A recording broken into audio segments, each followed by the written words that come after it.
ಸುಖವಾಗಿರುವಾಗ, ಎಲ್ಲವೂ ಆಶೀರ್ವಾದವಾಗಿರುವಾಗ ನಮ್ಮ ಮನೆಗೆ ಬನ್ನಿ, ನಮ್ಮನ್ನು ಸಂಧಿಸುವುದಕ್ಕೆ ಬನ್ನಿ ಎಂಬುದಾಗಿ ಕರೆಯುವಂಥವರು ಅನೇಕರು.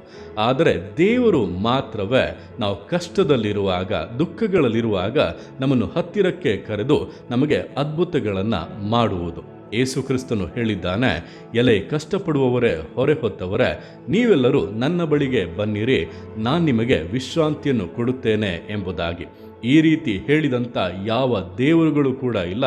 ಹೇಳಿದವನು ಯೇಸು ಕ್ರಿಸ್ತನು ಮಾತ್ರವೇ. ಕಾರಣ ಆತನಿಂದ ಮಾತ್ರವೇ ಜೀವಿತಗಳಲ್ಲಿ ಬದಲಾವಣೆಗಳನ್ನು, ಬಿಡುಗಡೆಗಳನ್ನು, ಸೌಖ್ಯವನ್ನು, ಆಶೀರ್ವಾದಗಳನ್ನು ಉಂಟು ಮಾಡುವುದಕ್ಕೆ ಸಾಧ್ಯ.